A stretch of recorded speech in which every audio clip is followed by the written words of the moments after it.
Hello and good afternoon from here and for everyone who is attending our session.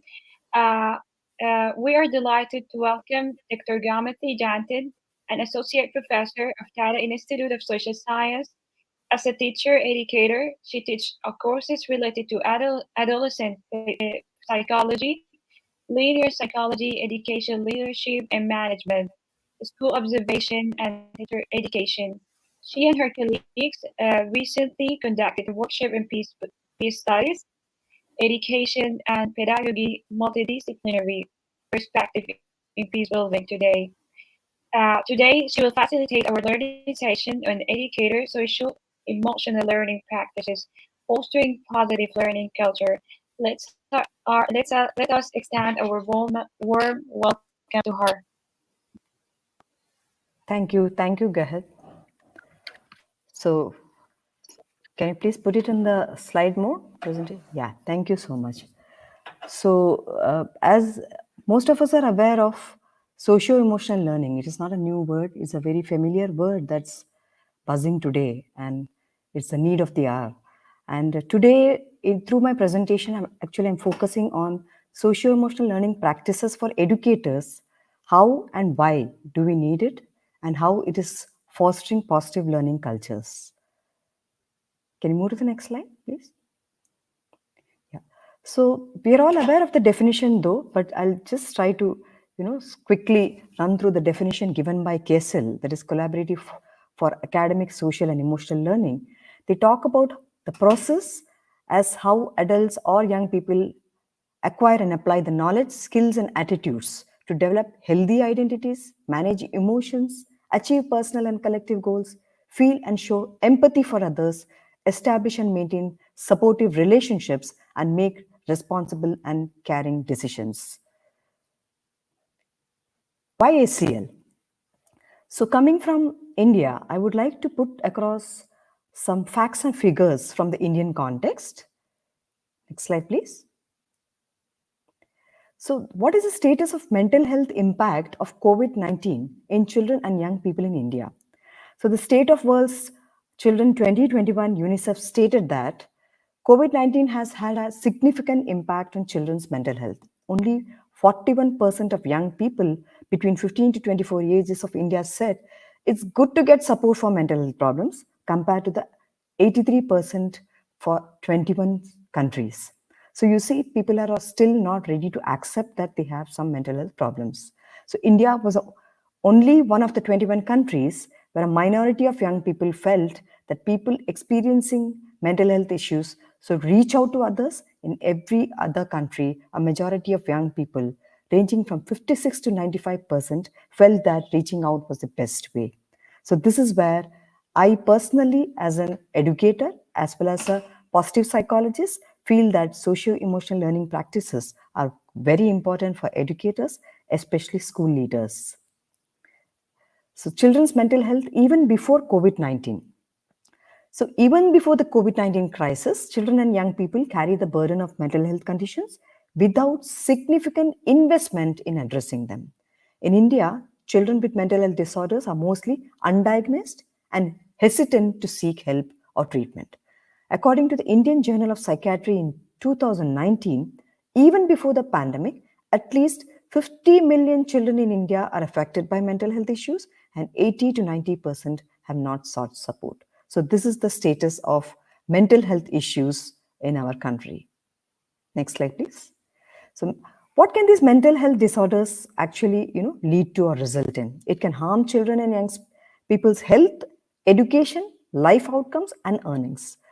Parenting, schooling, quality of relationships, exposure to violence or abuse, discrimination, poverty, humanitarian crisis, these are all that shape and affect children's mental health either positively or negatively. So protective factors such as loving caregivers, safe school environments, positive peer relationships, these can definitely help reduce the risk of mental disorders. So there's an urgent call for promoting positive mental health. By promoting responsive relationships, emotionally safe environments, and skill development. Next slide, please. So, SEL, socio emotional learning, cultivates these important protective factors to buffer against mental health risks. So, hence, SEL is an indispensable part of the student mental health and wellness, helping to improve attitudes about self and others, as well as decreasing emotional distress and risky behaviors. SEL should be implemented as a part of a system, not just as a person, to promote the healthy development, resiliency, and well being of young people, and also imperative to integrate these practices such as relationship building and reinforce core social and emotional competencies within systems. So, preparing students for life success, what does it require? A broad, balanced education that ensures both mastery of academic skills and prepares them to become responsible adults. Research indicates that SEL programming for school students is a very promising approach to reduce problem behaviors, promoting positive adjustment, and enhancing academic performance. Socio-emotional competencies involve skills that enable them to calm themselves when angry, initiate friendships, resolve conflicts respectfully, make ethical and safe choices, contribute constructively to their community. So, findings from studies also demonstrate that SEL programs implemented by school staff members, teachers, student support personnel, leaders improve children's behavior, attitudes towards school and academic achievement. What are the questions that come to our mind? So, who is responsible for providing this safe and enabling environment to foster positive cultures in schools? How are we as educators going to deal with these mental health issues and foster students' well being and connectedness? These are the questions that come to our mind. Next slide. Teachers. They are the engine that drives SEL programs and practices in schools and classrooms. So they are the ones who are in direct connection with the students. So how can teachers promote and foster a positive learning culture? What kind of teacher practices can create a safe learning environment for students? Building good rapport between a teacher and students. Student teacher relationships are very important. A teacher taking interest in students' strengths and weaknesses and interests, as well as struggles and frustrations, can give a positive environment in the classroom. He or she needs to act as a positive model for learning and celebrating achievements. Teacher creates strong learning communities, classroom communities, so that students from diverse backgrounds get along and celebrate one another's differences. Teacher develops a learning environment where students feel motivated to learn within the boundaries and expectations of a safe classroom. Teacher makes his or her expectations or consequences very clear to students so that they understand the rules, boundaries, and how to learn in a safe manner. Teacher facilitates and models proactive and positive expectations. So, setting a positive tone, using positive language in the class, sharing positive messages about student success. Next. Foster open discourse and communication. A teacher cannot be rigid in the classroom. Develop a classroom agreement. Respond to classroom conflict. Just do not snub students or do not ignore their difficulties or challenges. Get feedback from students and allow multiple viewpoints and avenues to solving problems. So, multiple perspectives in the classroom is equally important. Creating an inclusive environment. Children come from very diverse backgrounds. So how does a teacher create an inclusive environment? Choosing inclusive course content. Sometimes our textbooks are too exclusive, our content is too exclusive. How the teacher can actually use inclusive course content, bring examples or context from the children learners context and try to build that kind of inclusive environment. Use variety of teaching methods so that it can cater to every learner in the classroom. Provide assignment options. So again, different types of assignments can cater to different kinds of students, different types of students, making space for different participation. So there may be introverts, there may be extroverts, there may be shy students, there may be students who are not able to participate. So giving that kind of space and opportunities for differing participation. Next slide, please. Organize content and course to support students. So it's not just about coming to the class and teaching. Communicate the learning outcomes as what the children are going to achieve by the end of a session. Be transparent and efficient with grading. So the bias The element of bias should be completely removed. Teachers should be fair with all the students. Ensure course materials are accessible to students. So, whatever resources you are trying to use in the classrooms, make it accessible to them. Share as many resources as possible. So, this is where the concept of OER comes, open education resources. That's very important for a very conducive kind of classroom. So, children who feel comfortable with their teachers and peers are willing to grapple with any challenging material and persist at different learning tasks. This is itself is a first step to a kind of reducing the mental health risks. Now, teachers and teaching. This is a research in 2017 by Scott Rich. What he says is research shows that teaching is one of the most stressful occupations. Moreover, stress in the classroom is contagious. Stressed out teachers tend to have stressed out students. So it definitely is very infectious. Work related stress is detrimental and it usually arises from a mismatch between a job's demands and one's capabilities, resources, or needs. So teachers are considered to be the lowest rank when it comes to teacher autonomy, that which is very missing in most of the contexts. Teachers have reported the highest level of stress among many other occupational groups. Teachers' beliefs about their own teaching efficacy or about whether they receive adequate support influence their actions and behaviors in the classroom. Teacher stress has been linked to decreased job satisfaction, poor instructional practices, and poor student outcomes. So here we see a teacher's well-being is also at stake. How does teacher stress affect students' mental health and well-being? Researchers found that teachers who reported higher level of stress had more students in their classrooms who had mental health problems. When teachers lacked resources for teaching, students exhibited higher levels of externalizing problems, interpersonal problems, and internalizing problems. Students also suffered when teachers weren't supported by their own peers, and teacher attrition also becomes very high. That also affects the students' mental health. Now, Jennings and Greenberg has, in 2009, they have proposed a pro-social classroom model. How can we, promote student socio-emotional and academic outcomes? So, teachers' socio-emotional competencies and well-being is very important within the school community context for healthy teacher-student relationships, effective classroom management, effective SEL implementation, and creating a healthy classroom climate. Next slide. Yeah. How are teachers going to play this crucial role of creating positive culture using SEL practices when they themselves are stressed, when their well-being themselves itself at stake? Who is responsible for teachers' mental health and well-being? Here is our school heads and principals role.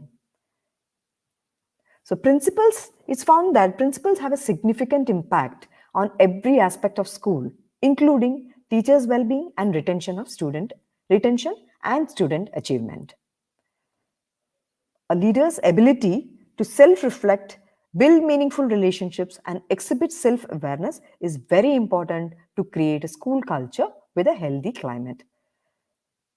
School principals have a greater responsibility in creating a safe and conducive environment for students. So now the onus lies on school heads and the principals. What are the school principals' practices for promoting this kind of SEL? Connect with teachers and other staff, connect with students and family. So begin all conversations, visit with a personal check. So take personal interest in the teachers, staff, and students. Use staff meetings to strengthen relationships. It's not just about the content, but the process. So strengthening relationships, collaborating and learning together. So dialogue and relationship building. Inviting feedback, giving staff the agency, positioning yourself as a leader alongside the staff, not ahead of the staff. Communicate appreciation. So, acknowledging the time, participation, effort, growth, and the work that you observe of both your staff and the students. Be approachable, be visible even outside of office. So, be present in classrooms at times, the corridors, the common areas, community events for positive interactions. Welcome input and spotlight other leaders. So, inviting and using the input of staff, students, and families in decision making. Empowering teachers to pilot new practices, so giving them autonomy, discuss new ideas and focus groups, acknowledge the experience and institutional knowledge of other staff members, work with the parent community. So, a lot of collaboration with the community, with the teachers and staff is these are the kind of practices that school principals or leaders can use for promoting SEL. Now, what are the challenges for school heads and principals? So, principals' working hours are too lengthy. They are highly involved with administrative work. They have multiple tasks, stakeholders to manage, and their accountability is too high. Principals also experience substantial job related stress, which can compromise their well being as well as their leadership. The social and emotional development and well being of principals also has received very little attention. So, all these uh, statements have been again research evidenced. So now Mehfooz in 2012 has given proposed a pro-social leader.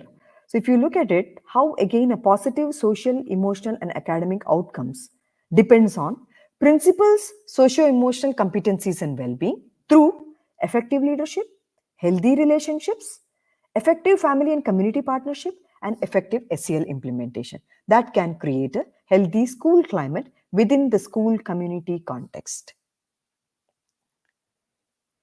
So the pro-social leader has two components. According to the research, the principal's own socio-emotional competence and the ability to handle stress and model caring and culturally competent behaviors both with staff and students. An enhanced model of leadership in which principals are the pro-social leaders whose responsibility to ensure that all staff, students, parents and community members feel safe, cared for and respected and valued. So principles, socio-emotional competencies, well-being and leadership form the foundation that influences the effective implementation of social and emotional learning, school climate, teacher functioning and well-being, family and community partnerships, and downstream student outcomes. So, as we saw, what is the KSL about? So, developing the 5 socio-emotional skills, which are framed by KSL, that include ability to regulate emotions and behavior, increase their social awareness, cultivate healthy relationships, improve decision-making skills. Using these 5 skills, what can principals do? They can increase their effectiveness and develop the skills to lead the implementation of SEL programs, policies, and practices in their school community. What are the key leadership actions for SEL success? Now, leaders, what kind of actions they can actually take to promote their own well-being so that they can promote others' well-being. So formalize self-care and promote a culture of self-care. This is always missing in any school context. SEL-oriented professional development programs for educators and leaders. This is also very, very minimal. Usually, leaders do not go for any professional development programs because of their hectic schedule, because of their various administrative tasks. That's very necessary for them too. Coaching and mentoring models. This is somewhere visible today. It is slowly growing, these coaching and mentoring models, where there are new principals coming in or where there are existing principals who are being mentored by experts or other principals. So coaching and mentoring models are very, very important in a school system. Policies. Are there policies to support pro-social school leaders? Does the policy give any scope for such kind of well-being of leaders and school principals so that they can promote teachers' well-being and in turn the SEL of the students? That we need to look at. Creating a greater stability of principals' tenure. Principals' turnover is also quite high. That's what research talks about. Now, if there is a kind of stability, then SEL success can be a little more accelerated. So formalize self-care and promote a culture of self-care. So in the current culture of education, being burned out and busy seems to be equated with productivity. So if you look burned out and if you're too busy, so that is synonymously looked at as productivity. Actually, principals who are stressed and overworked are less effective. So there is a need for promoting a culture of self care that does not make principals and staff feel guilty for taking time to attend to their own personal well being. This is very, very important point to note. School cultures must integrate activities that maintain the physical and mental health of principals. So it's not just about the learners who come to the schools, but it's about the learners, the teachers, the other staff, and the leader, school leader, who all must be getting this kind of SEL programs to maintain their own well being. Professional development programs for school leaders. One is to cultivate their own socio-emotional competencies and support school leaders to lead SEL implementation effectively. So one at the intrapersonal level and then the interpersonal level. Next. So mindfulness-based professional development programs that yield many physical, psychological, and emotional benefits, including decreased stress and increased health, mental flexibility, attention, and emotion regulation capacity. Emotional intelligence competencies program that can enable principals' emotion recognition abilities and lead to transformational behaviors. Cultivating awareness and resilience in education. This is a kind of program that can enable improvements in leadership skills, relationships, self care, increased self awareness, ability to regulate emotions, self management, and self compassion.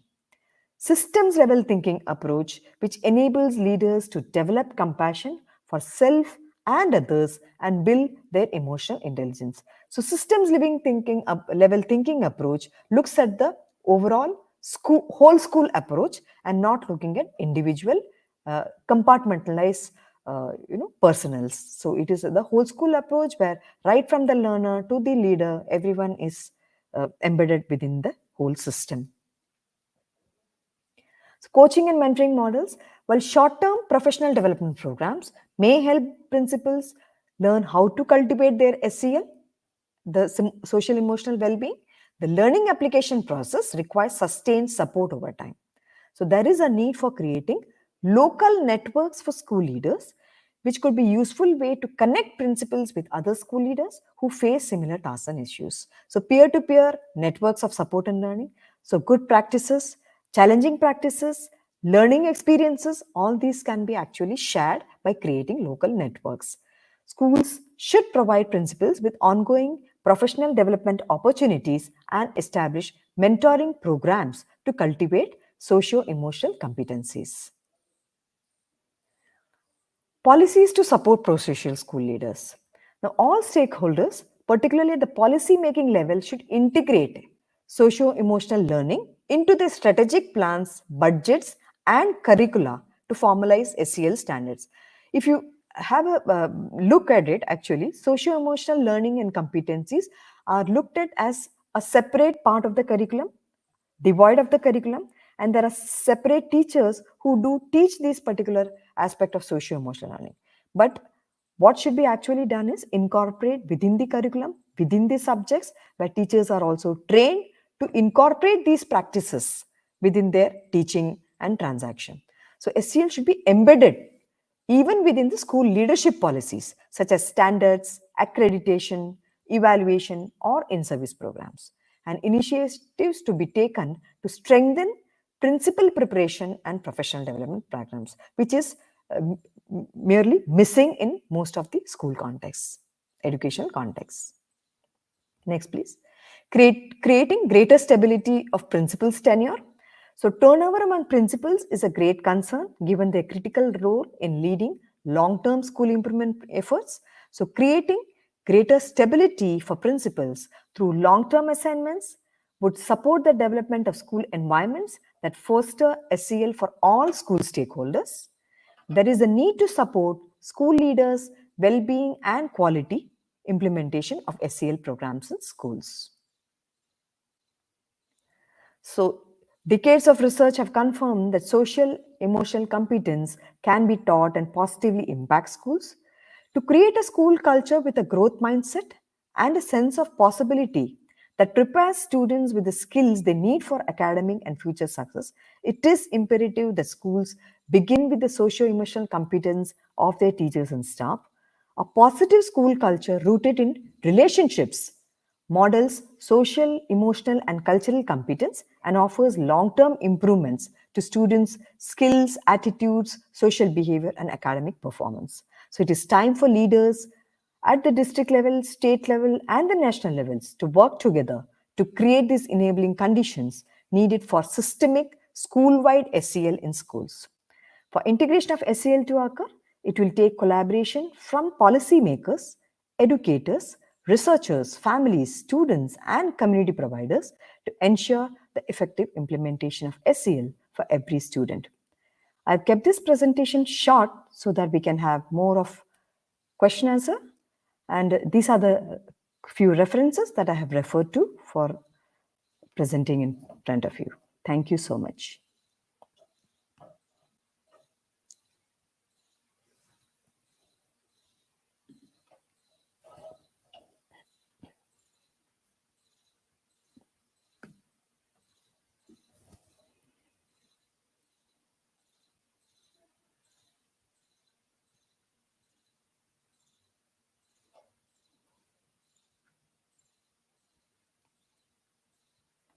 Any comments, any suggestions?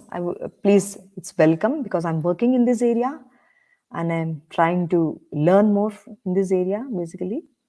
So your comments and suggestions are also most welcome.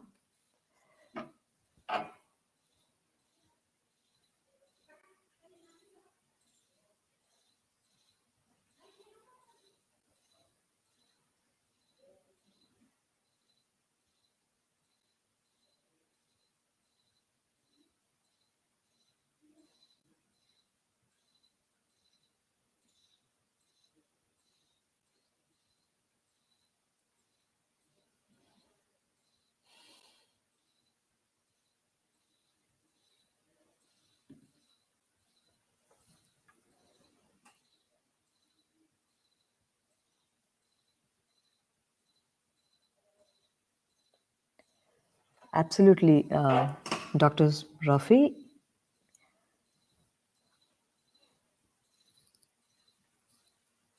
And this particular presentation comes directly from my experience with the school leaders because I conduct training sessions for school principals from various states.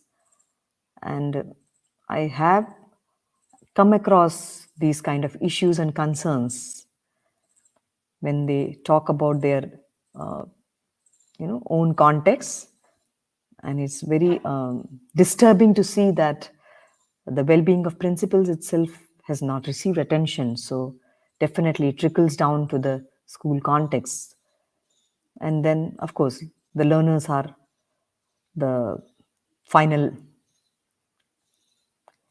uh, yes, SEL has made, yes, definitely it made efforts to reduce violence among students. The kind of practices, basically, when you're talking of students at different level, teacher-student relationships, right? The kind of communication. So relationships, again, it's built on communication. Uh, I also work in the area of nonviolent communication, and that's a wonderful area to actually explore when you're talking about reducing violence among students, building the kind of relationships and rapport with students. It is not only students, among peers, with your subordinates, with your superiors, and even in your own, at your homes. Yeah. So it really makes an impact. The kind of vocabulary you use, the kind of communication that we use, it definitely, yes, it has effects to reduce. Thank you, Mr. Charles. Thank you so much for that.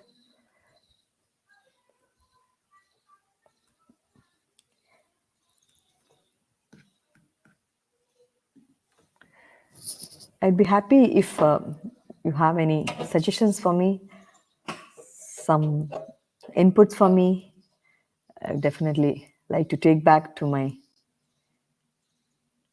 training.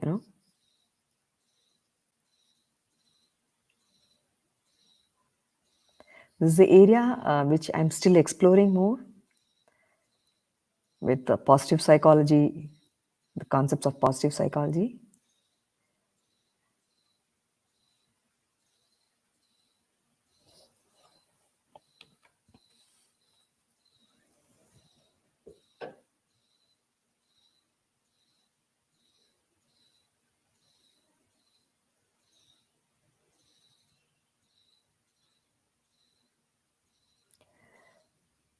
I don't think so, Gehat. I'm completely against this, you know, idea of being strict with students. I think, at least with changing times, no, I don't think. You need to build that kind of rapport. See, students, you need to look at them as individuals. The, the moment you remove the hierarchy, I think things will fall into place. A teacher on the, the higher pedestal standing on the other side, and the students on the lower pedestal. So that itself creates that kind of conflicts and boundaries. So the moment reduce that kind of hierarchy, certain things are solved there itself. And then considering students as individuals and giving them the kind of importance in a class, when there are students who talk, who may not talk, as I told you, the different kind of practices that we use for differing kind of participation. Some may not like to talk, so then see, we have technologies, so we can make use of technology where students can anonymously put their comments. So it is for a teacher to plan how to actually get all students participate. And being strict with students is not the solution. If there are students who are having some kind of behaviors which are undesirable in the classroom, you can definitely sit down across the table, talk with them, find out what is the problem, what is the issue. There may be different issues that may not be at the surface, which may there may be underlying issues which may be really not to be able to identify. So you need to talk, be it students of the elementary, be it students of secondary. There may be family problems, there may be peer issues, there may be something with the student himself or herself. So try to get those things, get to know your student. I always tell my students, first know your students. That's the first thing that will help you to, build that kind of relationship. And of course, your language. And give them the importance of, being that ownership. When students feel that they have some kind of ownership, they are equally important to you, so their self-esteem, their self-concept automatically increases, self-efficacy increases. So these are all layered step by step what happens with the students. So once they have their own identity, it automatically helps them. It's not always about academic achievements.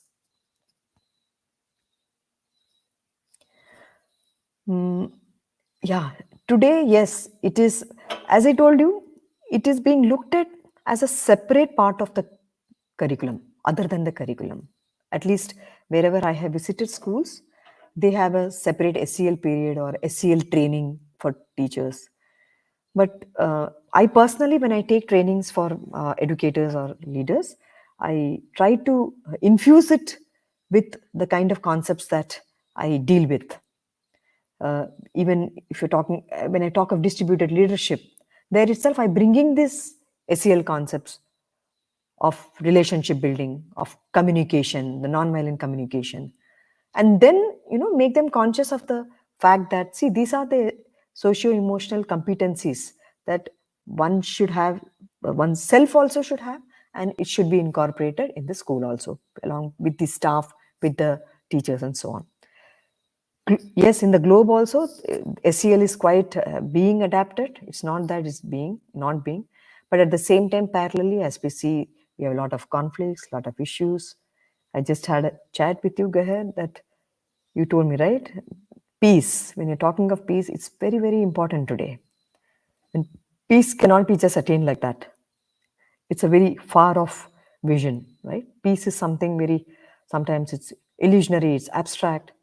So, how do you make it concrete, and how do you really achieve that through these small practices, which are in your hands, in your control?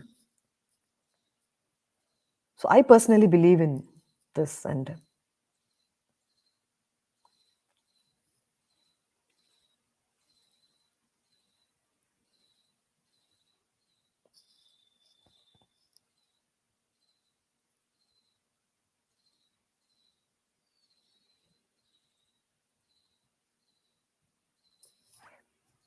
thank you for patiently listening to me. And I did keep this brief so that this was a crux of the presentation. I didn't want to go much deviate or beyond what I wanted to convey, basically.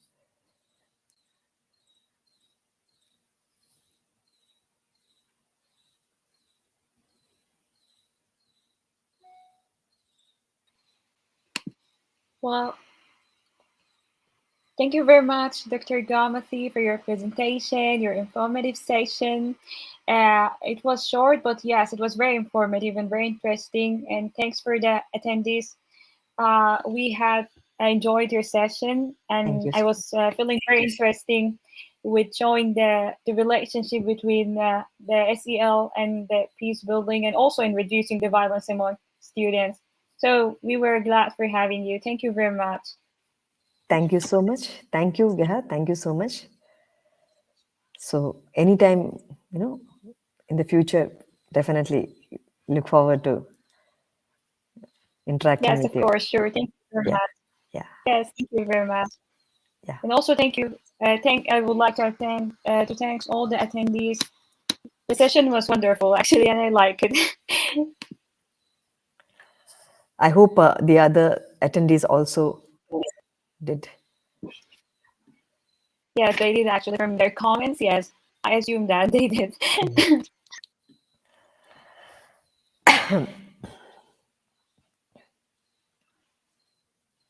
So this is the end of today's session.